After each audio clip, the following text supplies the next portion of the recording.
Good morning, everybody. Bonjour à tous les participants.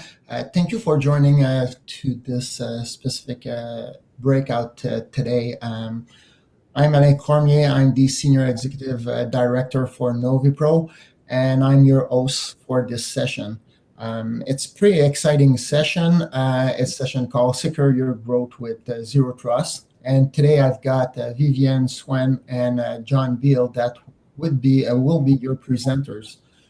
Vivian is a cybersecurity architect who's been helping businesses navigate the complex and ever-changing world of IT security. She's passionate, innovative, and an entertaining storyteller, which is pretty good for this session. Vivian has been a featured speaker at numerous users group and conferences, advising on technology trends and sharing her expertise experience with IT professionals across North America. For the last 15 years, she's been the trusted advisor for many IBM customers and partner.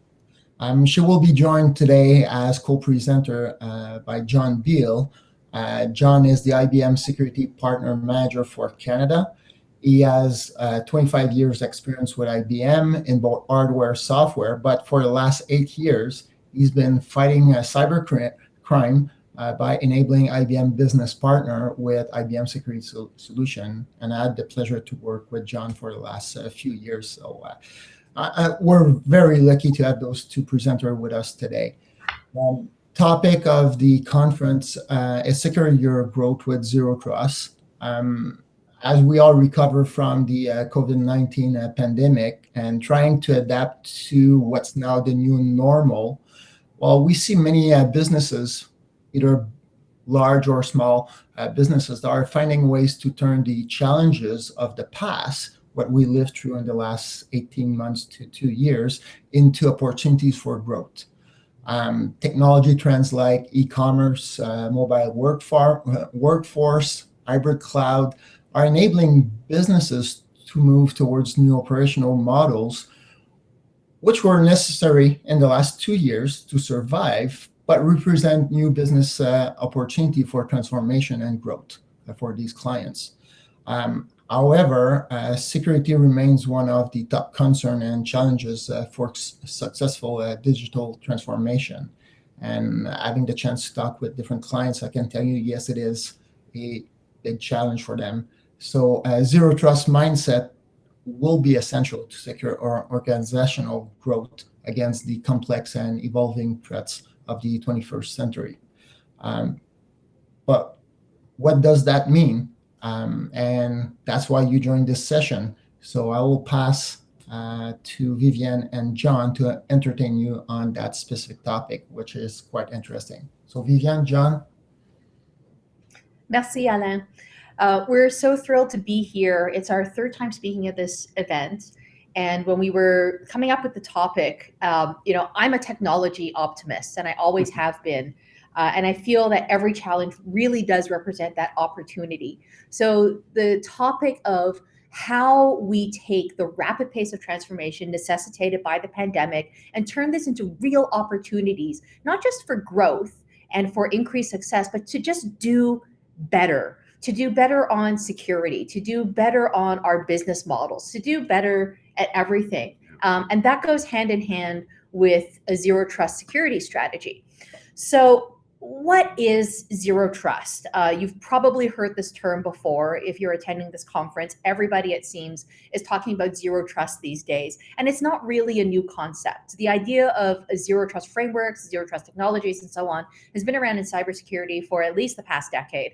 But very simply put, zero trust says put security everywhere. Secure every user, every device, every connection. Remove all instances of implicit trust in your infrastructure and operate on the principles of least privilege access. Nobody has any more than the least amount of privilege and access that they require to do their job.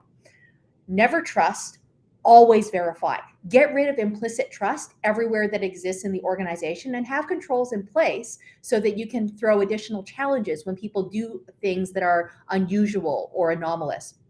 And thirdly, and this is really important for anyone who's in security operations, assume breach.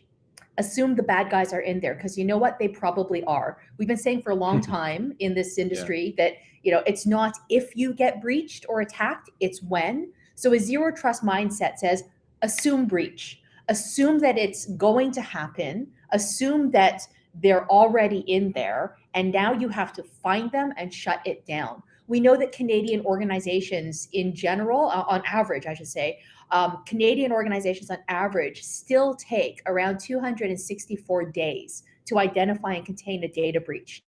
265 days. That's almost a year. Almost a year. That's what, almost 9 months. Yeah. That's a really long time. And most of that time is the time to identify. The time to contain is maybe about a third of that number. So obviously that's somewhere where we could all stand to do better. But zero trust is huge. If that sounds like really nebulous, it's because there's no one approach to zero trust. My zero trust is not going to look the same as my neighbor's zero trust, and it has to be aligned to the context of your business and your priorities. So anyone who's coming in and saying, hey, I have this silver bullet that's going to give you zero trust security, is only looking at a tiny piece of the entire picture. A real zero trust mindset leverages these principles and takes that attitude of putting security everywhere and securing every user, every device, every connection. And then the way that you implement this has to support what you as a business want to accomplish. And that's why at IBM Security, we talk about our business first approach to zero trust. So the first question is, what is it that you need to secure? What are your most important security outcomes to help your business succeed? Is it securing your remote workforce? Because we're not going to be back in the office in the way that we were anytime soon. Is it protecting the hybrid cloud? Because you're moving more and more apps and services and data to cloud workloads. Is it preserving customer privacy? Because of the regulatory landscape and the changes that are coming. With the Canadian Digital Charter and changes to PIPEDA and the regulatory landscape globally changing rapidly, our obligations as data custodians and data processors are evolving as well. And we've seen this in Canada. The fines for data breaches are going up. The regulatory requirements are getting more and more stringent. And this is the way of the 21st century. So what are you doing now to preserve customer privacy? Or is your most important outcome to reduce the risk of business disruption from either a ransomware attack or from a privacy breach? One dynamic that we've seen play out in the past year is that people get hacked and then they leverage their cyber insurance to help recover the losses. But these cyber insurance providers are becoming more and more stringent about what they require you to provide in order to give you that cyber insurance in the first place. John and I were at an event last week, and they were saying in Canada, the cyber insurance industry paid out something like $4 to every $1 that they collected in premiums, right? Obviously, this is not a sustainable model for cyber insurance companies. So the dynamics are going to be changing. It's going to get harder to get cyber insurance, and they're going to be more picky about when and how much they pay out. Yeah, on that topic, the cyber insurers are now asking, you can't get insurance without having these controls in place. So whether it's a good idea from what Vivian and I are saying and what businesses need to do, you can't get cyber insurance without these controls in place, and they need to see them in action before they grant you insurance. Yeah. Fun fact, one of the biggest data breaches in the past year was an attack on a large insurance company in the United States. And what data did they steal? Everyone who bought cyber insurance. So that's the list of the next victims, right? This is what the bad guys are doing. Assume that this is, they know exactly what they're doing, because for them, it's a business too. So when you understand what your business outcomes are, then you can identify, okay, what are the security outcomes that I need to do? Am I eliminating VPNs to make access to my apps and services more secure? Am I going to invest in securing my cloud native workload and monitoring all that cloud activity? Or is it more important for me to get a program and the tools in place to manage user preferences and consent without manual effort and in a way that's compliant with all of the regulations that I need to follow? Or is my most important business approach, my business outcome, to reduce the risk of the business disruption so that I can protect my crown jewels, stop ransomware, and minimize the recovery time in the event of a cyber attack? So you kind of have to understand, what is this opportunity we're trying to capitalize on in 2021, 2022? What are we going to look like? What are our priorities? And only then can you figure out, okay, these are the security outcomes that I need. And now how do I get there? So to illustrate some of this, we thought that we would tell a couple of stories to give examples. So our first example is a small retail shop. This is a small shop in Montreal. Let's say it's in Mile End. And before the pandemic, they specialized in home fermentation kits for people who wanted to make beer and kombucha and stuff like that. And then surprise, surprise, during the pandemic, Josephine, the business owner, discovered that even though she had to shut down the store, she still had people calling, asking if they could order over the phone and have things delivered. So, she enlisted the help of a cousin, and they were able to set up an online storefront. And Josephine has discovered that not only is there tremendous demand for the products that she sells and the advice that she gives to her customers, but she actually developed an online business. And whereas before most of her customers were within Montreal with an online storefront, she's now able to meet people in the greater Montreal area, in other parts of Quebec. And she's even starting to attract business from Ontario. So now in the pandemic, because her store is still very small and she can only have a few people in there at a time, she's really decided to commit to e-commerce. And so what does that mean for Josephine? It means that now she's moving a lot of her business to operating in the cloud, right? She doesn't want to run IT services. She doesn't want to hire people to do that. So she's investing in managed IT services and cloud services, and has this secure web front, which is starting to represent more and more of her revenue. So two things that she needs to worry about here. First of all, is obviously protecting her cloud environment and understanding her responsibilities as opposed to the cloud provider's responsibilities. And the second thing that she's very concerned about, obviously, is consumer privacy. Because if her customer information gets breached and she has to pay fines for that, that's a huge hit to her revenue because she's still a small independent business. So we know what Josephine's zero trust outcomes are. It's protect the hybrid cloud and preserve customer privacy. So how can she get there? We have a couple of, I'll show you a blueprint of what protecting customer privacy could look like for any business, Josephine's included. So when we talk about needing to preserve customer privacy, you have your customers, and we say customers, but this could also be your suppliers, your partners. In the case of government, this could be citizens as well who access your services. And then there's all of their data, right? All of their data in the middle, and that's what you have to protect. Then you also have your internal users who access that data as well using internal apps. And people are coming in, from different places. Your customers will be accessing their data through apps, through browsers. You don't really have a lot of control over what they're using when. And you have to ensure that every single access to that data, regardless of who it is and what device and what application, is secured every single time. Now, around the customer access, you want to have something in place that's going to do consent management. And that's all that stuff around, do you agree to us collecting data? And as a data subject, so as one of Josephine's customers or as a citizen of Ville de Montréal, I have the right to understand at any point in time, what data are you collecting on me? What are you using it for? Show me a copy of all the data you have about me. And upon my request, I can also ask people to destroy it. These are all parts of our rights as data subjects in this digital world. And this is the way the whole world is going. This is not changing or going back anytime soon. This is the way of the future. So for a small business owner, for any organization really, if you're going to handle that kind of consent management, you don't want a manual process around that. You need tools to make as much of this self-service as possible. You want things that create complete and reliable audit trails of how all of your consent management is being done. And so you need some kind of tooling around that. And there are lots of applications and platforms and options available if you don't have something in place. But if you're interacting with customers and storing any kind of customer's personal data, personally identifiable information, you need consent management in place. Secondly, you obviously need identity and access management controls, right? You need things like single sign-on for all of your internal users, so that they're not, keeping a whole bunch of different passwords written down on sticky notes all over the place.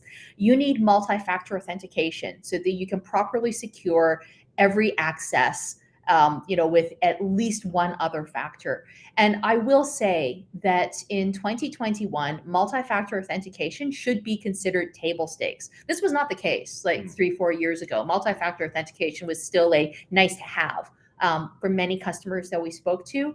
But nowadays, when pretty much almost everybody has a mobile device of some sort or some other email or other factor that they can use. MFA platforms will also let you place a phone call for authentication if you don't want to send something to a mobile device by text message. Lots of ways to implement this, lots of things available, and it's pretty much table stakes. So you need all of that identity and access management around all the accesses of the data, both internal and external.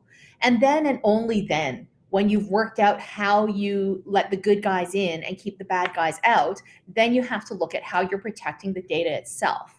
And you need a data security program that's going to look at, do I encrypt? What do I encrypt? How do I do data masking if I don't want to do encryption because it's expensive to implement? Can I get away with data masking in certain places to keep my costs down? And what's my overall data governance strategy?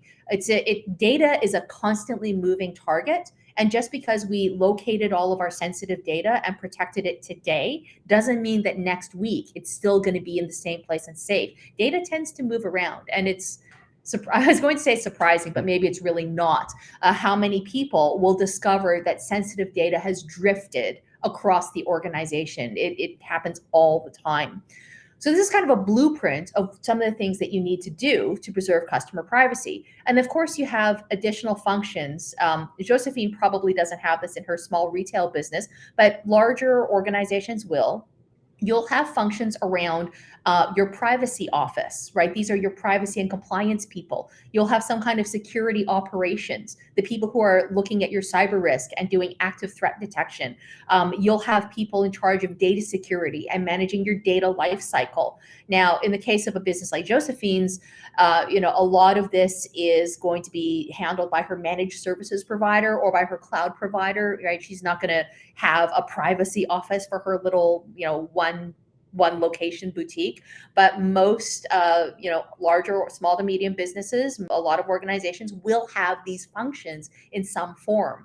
And you will have dedicated tools for all of these things as well, whether it's a SOAR platform or a SIM or data discovery and classification tools. And of course, all of those tools also talk to each other, and they also interact with customer data from time to time as necessary. So this is kind of the blueprint or the very high level vision of what preserving customer privacy in a zero trust mindset looks like.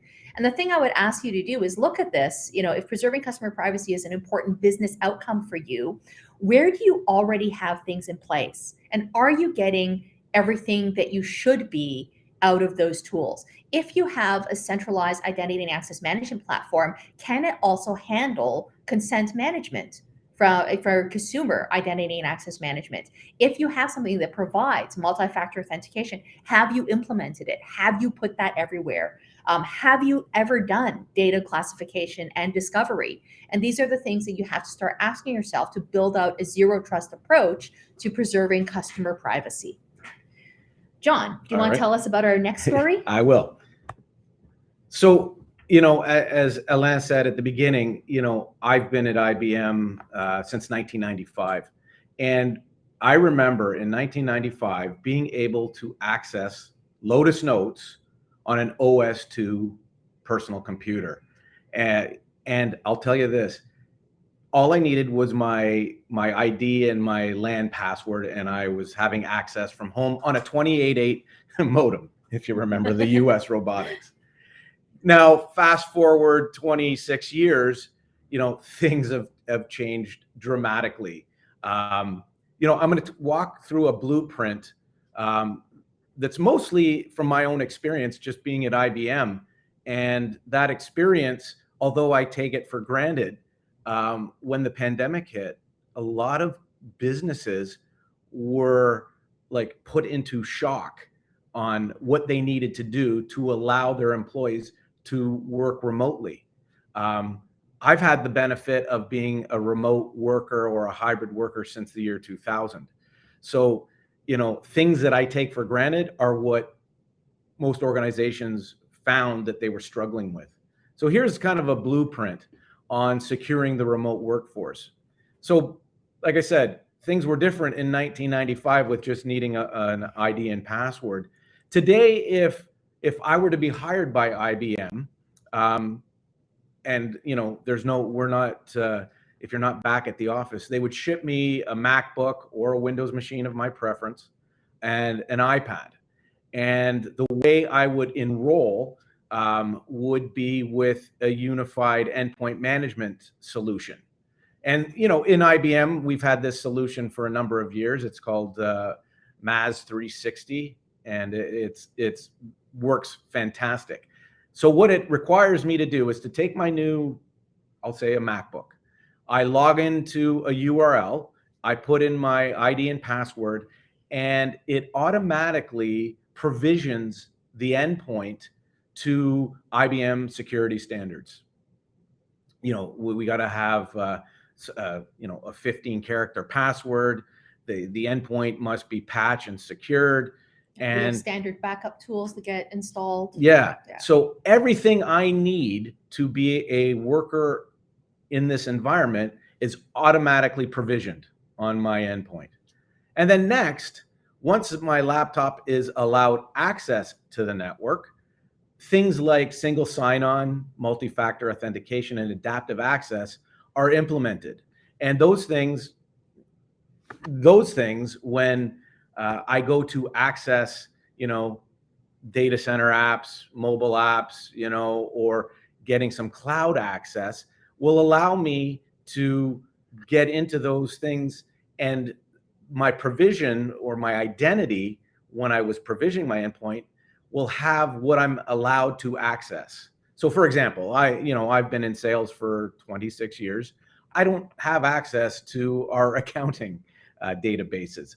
So, if I were to log in with multi-factor authentication and I'm, let's say, in Montreal, which I am today, and all of a sudden, we see that I'm accessing something that I'm not normally accessing, things get alerted. So for example, as I was here, I went into my PowerPoint, and because I've changed location, PowerPoint asks for multi-factor authentication. And so I'm asked to, put in my ID and password, and then an email will be sent to me to my text or my email address, and with a code, and it says I'm okay. Now, what happens is, once I'm in and I have access to that data, if things like, for example, in your organization, as Vivian just mentioned, your data should be classified and protected. So, we want to protect our crown jewels, and we want to make sure things aren't in other places. So for example, if I log in from Montreal, and instead of going to PowerPoint and things that I normally use, all of a sudden my ID is now backing up a database and trying to move it to a personal cloud, we need to have controls that see that. So for example, if you have data discovery and classification, that would alert our security operations team. For having user behavior analytics, it's saying, well, Johnny's always, logging in from Toronto. Today he's in Montreal, or I see his ID maybe in Russia, and now he's backing up an accounting database and putting it to Dropbox. You need to have those controls to make sure, one, he doesn't get access to that, and two, that doesn't happen. So in things like, vulnerability scanning, which, most organizations have been doing, I think they've been relying on vulnerability scanning too much to say, go into the organization, scan, see what holes are in our applications and patch them. It's much more than that. You have to have this zero trust network access, a CASB, which is a cloud access security broker, to say, does Johnny have, on Johnny's device, does he have access to Dropbox? We don't allow that. We use Box. That's been okayed by IBM. And so if he has Dropbox, are we scanning to see if that is active? And if it is, block it. Secure access to the service edge. Vivian alluded to VPNs going away in the future. What that means is we're going to bring these data and tools to the edge of the network and have their own security tunnels into them, which is a more secure way of doing things. Or via secure APIs, yes. Or the way you secure your application access. And I mean, a lot of that, zero trust network access, SASE, some of this is considered kind of next generation architectures. But, for the type of business you have, if you're a consulting company and you handle classified government data, or you've got your crown jewels, these are things that you're probably, or you should be considering for your longer term security strategy. Yeah, the bad guys are getting smarter, and so we have to keep up the pace with that. Now, with all these controls in place, you need to have your security operations team with a SIM, which is basically watching all the network traffic, all the log sources, and being able to, from the security operations center, see, for example, if Johnny is, doing something mischievous, we need to quarantine him and remediate him and get that device back to the standards, or figure out who is it that's actually doing this. And so to have the functionality and the tools to be able to do deep dive investigations, we don't want to just see, hey, an alarm went off at 3 a.m. from this device and, it was Russia. We want to know it was 3 a.m. It was this person. We've seen him 6 times circling around the block type of thing. And they took this at this time. So we need to have deeper investigation and to be able to, prevent these breaches. And also, and you're going to hear this from other sessions, you'll hear things like SOAR, being able to do threat hunting into all these data sources. IBM, if you go to our Cloud Pack for Security session, we're able to get into all this data without moving the data. Yeah. We bring I'm stealing Vivian's words here, but we bring the analytics to you or to the data. So you don't have to lift and shift. You can easily, from a console, go in and see where the threats are. Yeah, and I believe the next IBM session after ours is going to be Rogan's presentation on Cloud Pack for Security and QRadar.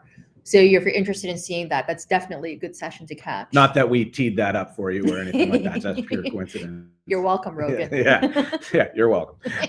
Anyway, so this is like I said, this is a blueprint that I've personally been experiencing over the last 26 years. And here's where it is today. As Vivian said, try to make use of the tools that you have. And if not, NoviPro and IBM are here for you to help you with any one of these areas. Yeah. So a lot of this may sound kind of familiar, right? If you've been working around IT security for any length of time, I'm sure that, at some point people have talked to you about defense in depth. I'm sure at some point you've talked about the security immune system. And, I remember when I started my career in security, we talked a lot about the security immune system then. Yeah.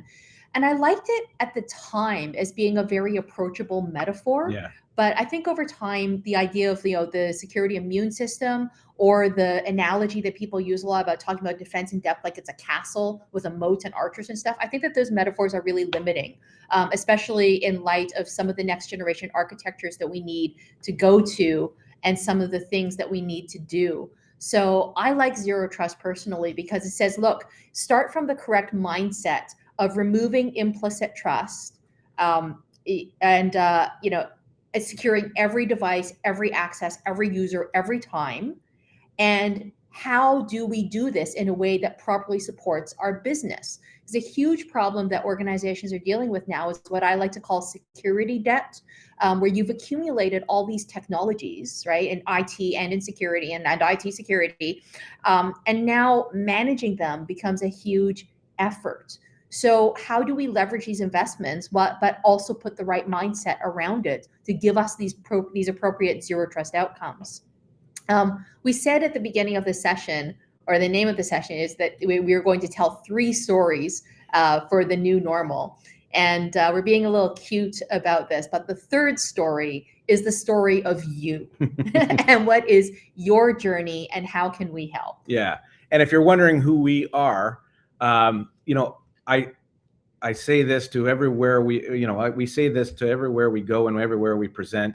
And I'm still amazed that people don't know that IBM is the largest security provider on the planet.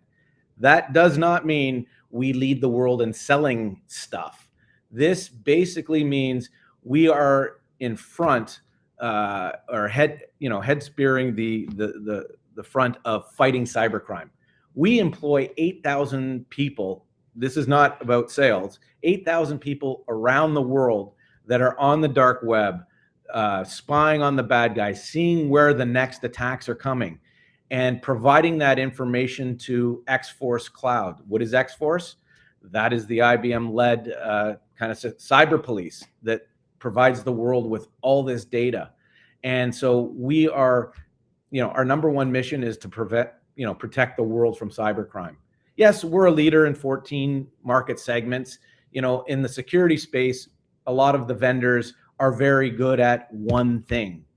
We do a lot of the things, and we are leaders in each of those segments.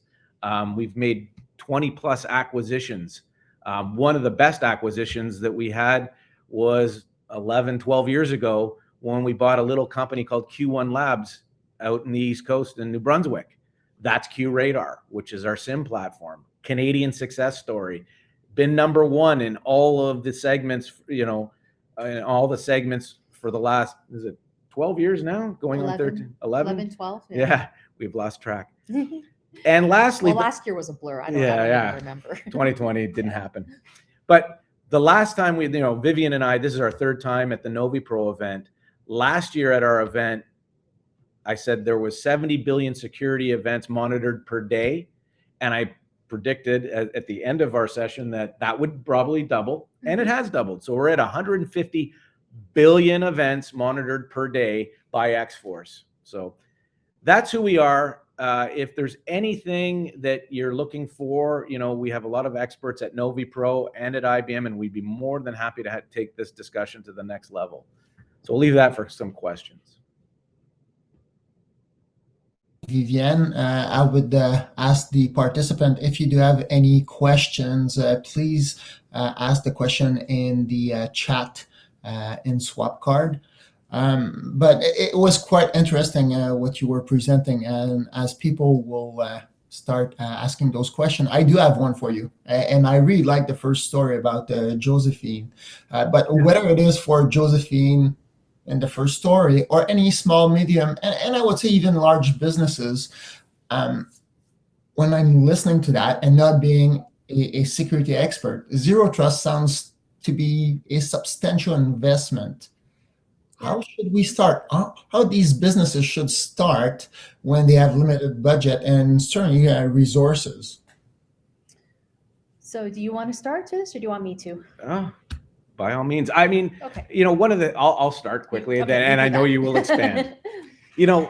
I've been hearing in not only in our presentations, but in other presentations, when we talk about multi-factor authentication, I bring this up because I remember when it started happening at IBM, we weren't told. It was just all of a sudden I went to log in somewhere and it was asking me for a passcode and send me an email. And I thought, oh God, this is annoying. Well, when you look at why they're doing that and the adaptive access, because it's always when I travel, I get these questions asked, and I'm like, why is this happening? Well, the company now knows I'm moving around, and it's being suspicious. It's having zero trust. It's saying, okay, this IP address is now somewhere else where he's not normally, and he's accessing things he doesn't normally have. So, we said at the beginning of this, multi-factor authentication is now table stakes, whereas 4 or 5 years ago, it can be an annoyance, it could be a nice to have, but absolutely, if you are going to secure the remote workforce in a zero trust matter, that is number one. Yeah, absolutely. Because, and I'll give you this food for thought. From an IT security point of view, that remote workforce, every single one of those users and every single one of the devices that they touch is out in the wild, which means it's not only about John logging in from Montreal, which he hasn't done in 2 years. My God, it's been so long since I saw you. It's not just about that. It's also about whatever malware he might pick up on his iPad and then brings home to his home network, which he then accesses the corporate network from, right? It's also about my family members and whatever they're doing that may infect my home systems and my home network. And if I get lateral movement on that home network, which is, IBM can't touch anything on that, but stuff that comes onto my home network could move laterally, could theoretically infect my work provided laptop, and could then move laterally into the IBM network. So, all those remote workforce employees, and that includes your suppliers, your partners, et cetera, they're all out in the wild. So that needs to be secured. Yeah. Where do you start? I mean, now that we've scared everybody, understand what you've already invested in and are you getting everything out of it? If, for example, you have a vulnerability scanning platform, but you aren't leveraging all of its capabilities, look into, getting those additional modules. If you have implemented SSO, but you don't have MFA yet, and your provider does have an MFA option, look at that as well.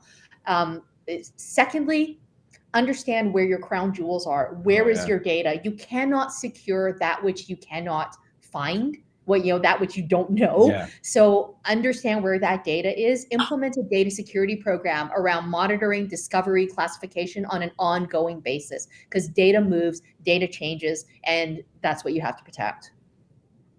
Long-winded answer, but hopefully we covered everything.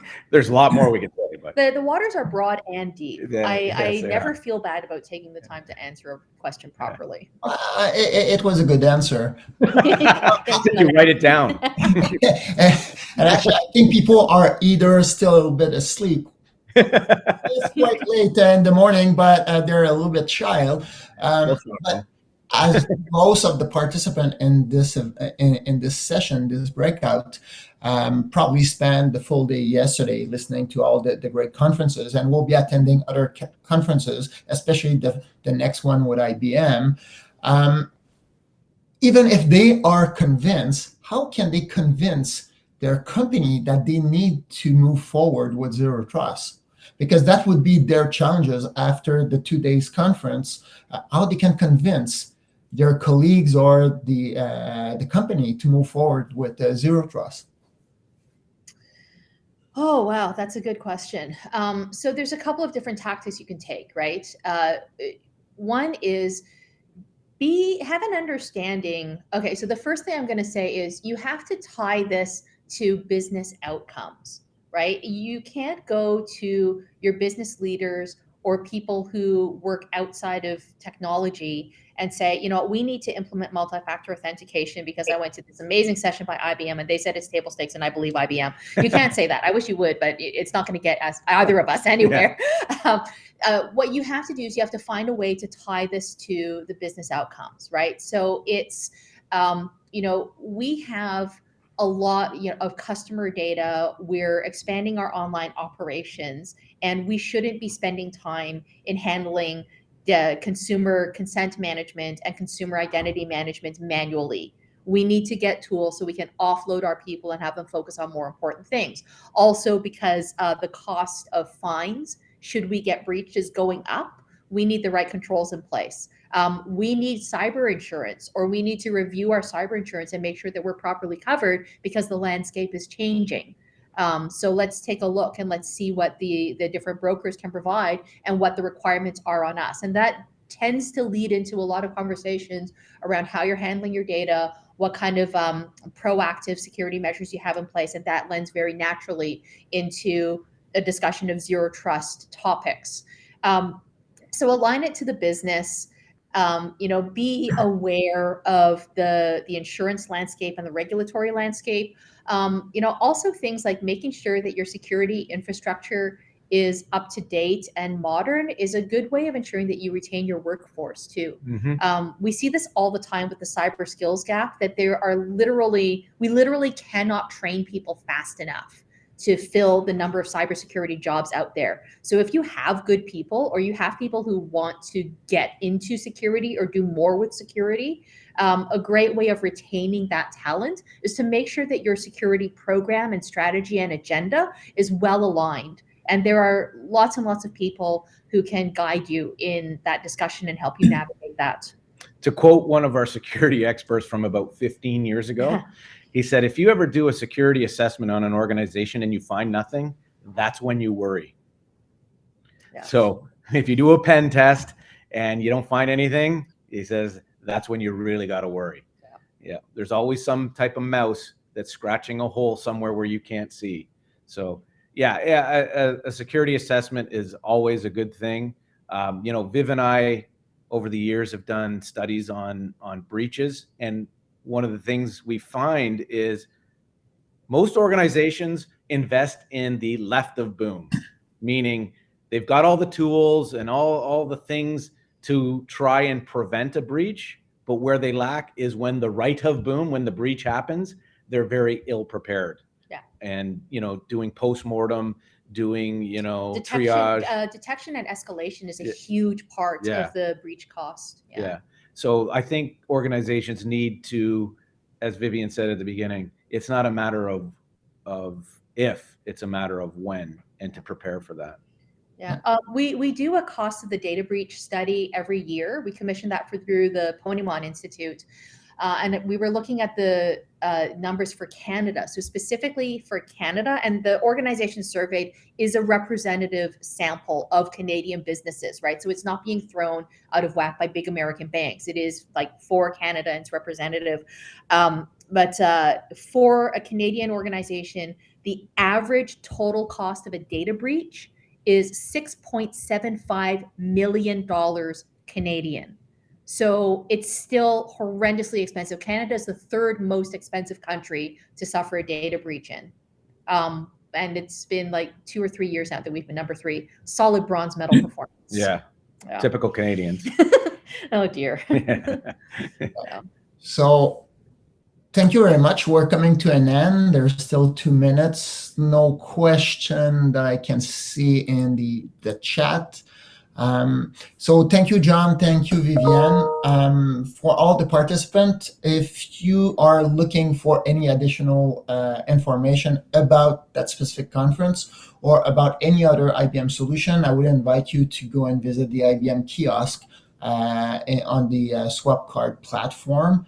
You can also interact with the presenter on that platform and ask questions, and also you could be able to schedule some time with them to entertain a deeper discussion. So I would thank everybody that did participate in this session. John, Vivian, it was a pleasure to be your host today. As usual, you did a great job. So thank you very much, and hope everybody will enjoy their day. Thank you. Yes. Merci, Alain. Merci.